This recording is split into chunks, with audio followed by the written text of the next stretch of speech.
On vous donne la parole dans l'OM au café. C'est pour vous maintenant. C'est vous qui dites ce que vous voulez dire. Vraiment, n'hésitez pas. Si vous êtes à contre-courant, si vous avez envie de défoncer quelqu'un, d'encenser quelqu'un, de mettre en avant un point qu'on n'a pas mis en avant ces derniers temps, vous faites ce que Romain a fait. Vous appelez et vous venez me parler. Salut Romain. Salut Romain, ça va? Ça va Romain, et toi? Très bien, très content de passer dans l'OM au café. Plaisir partagé de te retrouver.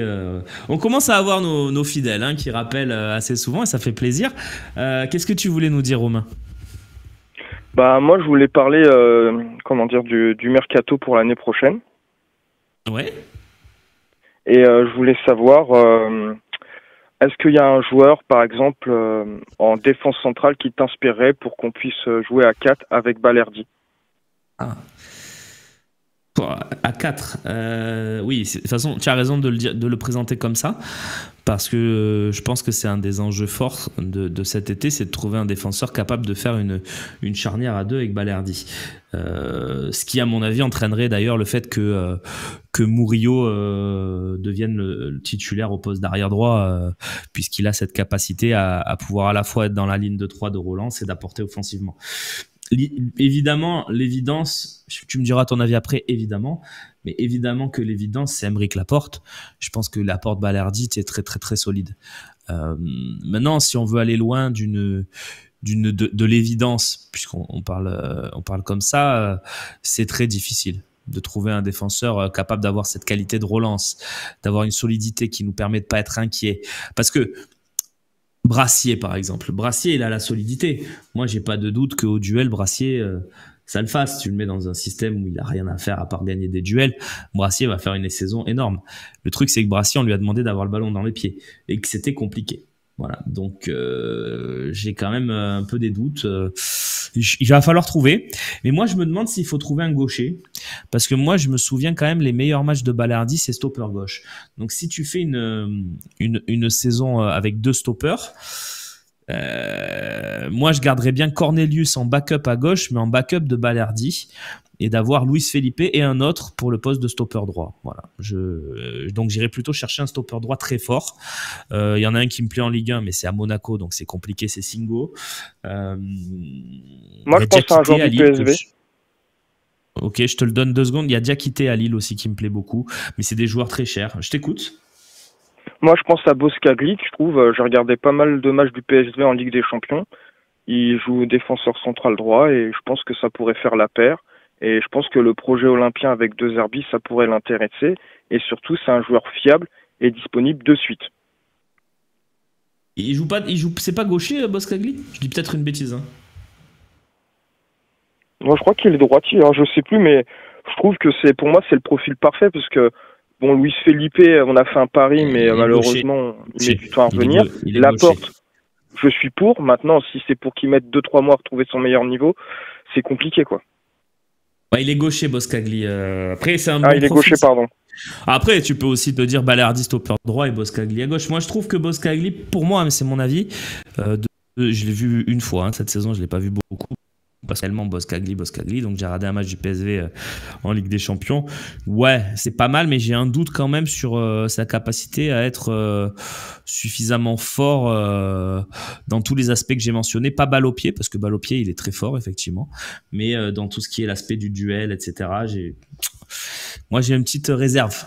Mais c'est un bon joueur. Parfait. Après, je pensais que tu avais peut-être des idées sur les clubs les clubs surprises qui ont marché en Ligue des Champions, des clubs comme Bruges, le PSV, Feyenoord. Je me dis, c'est des joueurs que l'OM peut peut-être attirer. Après, j'ai pas de nom en tête, mais je me suis dit, ça peut être ce genre de profil, quoi. Ah oui, non, mais c'est vers ces clubs-là qu'il faut aller. Le problème, c'est que tu sais, un défenseur central qui a toutes ses qualités, la plupart du temps, il va à City, il va à Liverpool, il va pas chez nous, quoi. Donc, faut le trouver, faut qu'il y ait personne d'autre dessus. Il faut peut-être le former, parce que Balerdi, on a mis quand même 5 ans avant d'avoir un joueur de ce niveau-là. Donc, je suis pas ultra confiant, mais il va falloir trouver. Après, on parle de Laporte, mais ça peut être un joueur d'expérience comme ça aussi. Pour moi, c'est le chantier numéro 1 en tout cas. Pour moi, non, mais je respecte cet avis. Pour moi, le chantier numéro 1, c'est le numéro 9. Voilà, moi, je veux un numéro 9 qui marque 25 buts par saison. Je l'ai pas dans mon effectif. Ce qui m'empêche pas d'être content d'avoir Gouiri. Hein. Mais pour moi, c'est plus important d'avoir un mec qui met des buts. Après, juste pour finir, je trouve que ces derniers temps, le président a quand même trouvé Aubameyang, Alexis Sanchez. Donc on va dire, je suis moins inquiet sur le fait de trouver un 9 ou de relancer un 9 on va dire à trentenaire. Par contre, sur le poste de défenseur, quand je dis c'est le chantier numéro 1, c'est parce que pour moi, comme tu l'as dit tout à l'heure, c'est vraiment le chantier le plus difficile, quoi. Ah oui, non, mais bah après le 9 c'est dur aussi, mais c'est vrai que de toute façon pour qu'on passe un cap, ça va être difficile parce que voilà, pour l'instant on est on va dire dans une sorte de top 20, top 30 européen, l'OM, hein, puisqu'on n'est pas en Ligue des Champions, on n'a pas fait nos preuves et tout. Si on veut rebasculer dans une sorte de top 15, va falloir trouver des très très belles idées. On en a trouvé au milieu de terrain, je pense. Je pense que nos 4 joueurs au milieu de terrain, Rabiot, Rongier, Højbjerg et Bennacer, c'est de ce niveau-là. Par contre, c'est vrai que devant et derrière, pour moi, il manque encore un peu la qualité. Merci beaucoup, Romain. Reviens quand tu veux. Merci à toi. Parler de ce que tu veux, avec grand plaisir. Et on va accueillir JC dans quelques instants. Gouiri, il est bon, je pense, il peut tout casser chez nous. Mais je suis d'accord, hein, nous, Maga. Ça n'empêche pas d'avoir Gouiri, un super neuf, Greenwood dans ta ligne offensive. Tu joues à 3 attaquants, hein, je rappelle, hein, dans le système idéal de 2 Zerbi. Il y a un ailier gauche, un ailier droit, un attaquant. Donc, c'est pas interdit d'avoir ça. Hein. Et puis, tu peux aussi te dire qu'il y a des matchs où tu fais tourner, où tu mets Gouiri seul en pointe, où tu mets ton autre attaquant seul en pointe. Tu vas avoir 50 matchs la saison prochaine. Donc, il faudra quand même bien gérer l'aspect solidité de l'effectif. Il y a JC qui est avec moi. Salut JC, ça fait plaisir. Comment tu vas? Ben ça va, ça me fait plaisir de t'entendre. Ah oui, pareil. J'ai dit, tiens, j'ai écouté et j'ai dit, je vais parler un peu avec Romain, s'il veut bien. Ah ben, avec plaisir. Qu'est-ce que tu voulais nous dire? Il y a 2 choses. Une que j'ai écrit un peu tout à l'heure dans le chat. Il y a 2 choses en fin de saison là, qui me frappent un peu. Je trouve qu'il faut qu'un peu tout le monde en arrête tous un peu avec Greenwood. Parce que on sait tous que c'est certainement le meilleur intrinsèquement au niveau du potentiel, etc. N'oublions pas que c'est un joueur qui a eu des gros problèmes extrasportifs, qu'il n'a pas joué depuis très longtemps. Il est parti en Espagne, il n'a même pas fait une saison complète. Cette année, c'est vraiment sa première saison et je pense qu'on ne peut pas dire qu'il a été mauvais. Je crois que jusqu'au match contre Nantes, ça a certainement joué quasiment tous les matchs.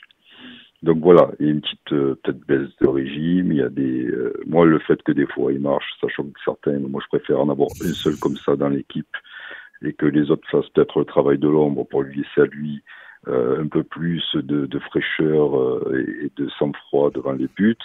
Moi, voilà, dis, il faut le laisser. Il se fait peut-être un peu piquer en ce moment par De Zerbi. Mais voilà quoi, un peu plus de calme autour de ce minot, laissons-le parce qu'il nous en a déjà mis 16 pions et on va rentrer dans un moment. Et puis d'ailleurs contre Paris, si sa frappe elle est juste un peu en dessous, il fait taire peut-être beaucoup de bouche en plus quand il rentre. Moi je trouve pas, je trouve qu'on fait de suite des entrées désastreuses de Greenwood qui n'en sont pas. Voilà, c'est mon avis, hein. J'essaie d'analyser un peu quoi. Je sais pas ce que tu en penses. Je suis globalement d'accord avec toi. Non, mais je l'ai déjà dit ces derniers jours, je suis globalement d'accord avec toi. Je veux dire, le gars, si parce qu'il est pas bon ou qu'on le sent un peu démotivé, parce que c'est vrai que c'est l'attitude qu'on critique beaucoup de Greenwood sur le dernier mois, pour moi, ça efface pas les 6 excellents premiers mois qu'il a fait, notamment même dans l'attitude. Hein. Donc, pour moi, après, il faut quand même qu'il se reprenne. Non, mais il faut quand même qu'il se reprenne en fin de saison, qu'il nous reporte un peu sur ses épaules pour qu'il rentre pas vraiment dans le débat, parce que tu connais, hein, tu sais, et c'est plutôt normal. Hein, si en fin de saison il reste éteint, la question va se poser, quoi. Oui, bien sûr, mais bon, ça après, ça c'est autre chose. Après, pour info, quand même, j'avais discuté début de saison avec un journaliste de Sassuolo, Parotto, qui m'avait expliqué dans le management de Zerbi. C'est juste pour un petit parallèle que je me suis fait. Ah ouais, mais vas-y. À l'époque, à Sassuolo, donc Giovanni Rossi et De Zerbi font venir Locatelli du Milan. Tout à fait. Sassuolo. Et De Zerbi, bien sûr, pareil que pour Greenwood, qui est un joueur qui voulait à tout prix. Et lors de 1 ou 2 matchs, notamment un match à Naples, je crois, où Locatelli passe au travers, ou du moins De Zerbi n'est pas content, il le met 4 matchs d'affilée sur le banc. Ce qui se passe derrière, c'est que Locatelli va jusqu'en équipe nationale. Donc j'espère qu'il va pas le mettre 4 matchs sur le banc, mais que les 2 matchs lui feront le même bien que ce que ça a pu faire Locatelli. Ouais, et puis, il l'a fait à Merlin, hein. Il l'a fait à Merlin cette année, après le match d'Auxerre. Rappelle-toi, la série vertueuse commence sans Merlin. Hein. Elle commence avec Ulysse Garcia et Merlin sur le banc. Donc, parce qu'il y avait ce 3e but problématique contre Auxerre où il s'arrête tout simplement de courir, un peu à la façon de Luis Enrique contre Lens. C'est bien repris aussi. Oui, c'est bien repris. Non, mais moi, tu vois, Luis Enrique, je le dis souvent, c'est un joueur auquel je ne croyais pas du tout et qui, évidemment, me surprend, me bluffe. Ce qui n'empêche pas de dire qu'il a été scandaleux sur ce retour défensif contre Lens. Voilà. Il faut prendre le cas par cas, le match par match. Voilà, il ne faut pas faire d'un cas une généralité. Il faut que tout le monde soit quand même cohérent, quoi. Le pourcentage de ceux qui y croyaient, il était quand même minime, quoi, quand on le voyait faire. 2-3%, oui, mais il y a peut-être des gens qui y croyaient vraiment. Bon, je respecte, hein, mais je vois pas comment c'était possible de penser qu'il devienne un joueur de ce niveau. Mais bravo. Bravo aux dirigeants de l'OM aussi, qui ont su le garder. Voilà. Tu voulais rajouter quelque chose, JC ? Ouais, non, je voulais dire quand même, tu sais, je me considère pas encore un vieux, mais tu sais, j'ai vu mon premier match au Vélodrome, je suis remonté en 1984. Et quand je vois des vagues de pessimisme que je vois arriver, j'aimerais juste rappeler à beaucoup que avant que De Zerbi signe à l'OM, on se demandait si ça allait pas être Jocelyn Gourvenec ou autre qui allait nous entraîner, et on ne se voyait pas avec l'effectif que l'on a à l'heure actuelle. On n'entendait pas des Rabiot, des Højbjerg, des Greenwood, etc. Et quand c'est De Zerbi qui signe, alors que déjà on nous parlait du portugais Conceição, et j'aurais été content aussi, hein, mais qui était déjà inespéré, on se prend De Zerbi. Et tout le monde a dit stabilité, on va lui laisser le temps, même si on finit dans les 4, 5, bon. Ok, je sais que l'appétit vient en mangeant. Gardons ça un peu de lucidité, restons bloc derrière l'équipe. Tu l'as très bien dit, on a une fin de saison une sprint finale qui s'avère être intéressant. En plus, on jouera le dernier match contre Rennes au Vélodrome. Donc voilà, quoi. Gardons ça à l'esprit et faisons bloc. Voilà. Ok. C'est un beau message, je suis assez d'accord en plus avec toi, mais c'est vrai que quand De Zerbi signe, pour moi c'est un miracle, c'est juste un miracle, on l'a déjà dit hein, en juillet, c'est un miracle parce que c'est un coach, on va dire top 10 dans la hype football du moment, c'est-à-dire qu'il y a beaucoup de très grands clubs et il l'a montré à son vestiaire, il y avait un contrat de Manchester United qui lui avait été proposé. C'est pas rien, hein. Je rappelle Manchester United, là ils sont allés chercher le coach hype de la saison qui était Amorim et qui lui-même n'y arrive pas, donc bravo, il a bien fait de pas y aller. Je pense à Manchester, il y a un effectif de pieds paquets là-bas, mais c'est quand même un grand club, donc si t'as Manchester United sur le dos, t'avais des rumeurs pour le Barça, t'as des bruits qu'en Italie pour Milan, la Juve, c'est que t'as pris quand même un coach de très très haut niveau, hein. Donc et puis son nom a attiré les joueurs. Tous les joueurs t'ont dit quasiment on a signé pour De Zerbi, quoi. Donc effectivement on parle beaucoup de Benassia comme étant la pierre angulaire du projet. C'est vrai, hein, Benassia a un rôle très important, Longoria aussi. De Zerbi, les joueurs. Exactement. Il y en a beaucoup qui et comme je vais reprendre ton exemple. Je vais reprendre ton exemple, même si je pense pas que Gourvenec c'était le profil qu'aurait été cherché Benassia. Hein. Je pense qu'il serait allé chercher d'autres gars comme Franquez par exemple. Mais est-ce que Rabiot il vient pour Franquez? Je pense pas. Non. Est-ce que Højbjerg vient pour Franquez? Tu peux donner Benasser. Benasser aussi, bien sûr. Donc voilà, non, bien sûr que c'est la pierre angulaire du projet. Merci JC. Merci à toi et puis continuez comme ça. Je reste fidèle. Je sais. Avec plaisir. On te retrouvera certainement. Je pense notamment à la saison prochaine où il y aura beaucoup plus de place en plateau parce qu'il y aura beaucoup plus de matchs. C'est vrai que cette année, c'est compliqué, mais t'inquiète pas. On garde le contact. Merci à toi. Il a été coupé. par Loïc Lachaud, parce que c'est l'heure, effectivement, mon Lolo. Demain, jeudi, vous aurez un nouvel OM au café à 11h. On lâche rien. Voilà, on lâche rien.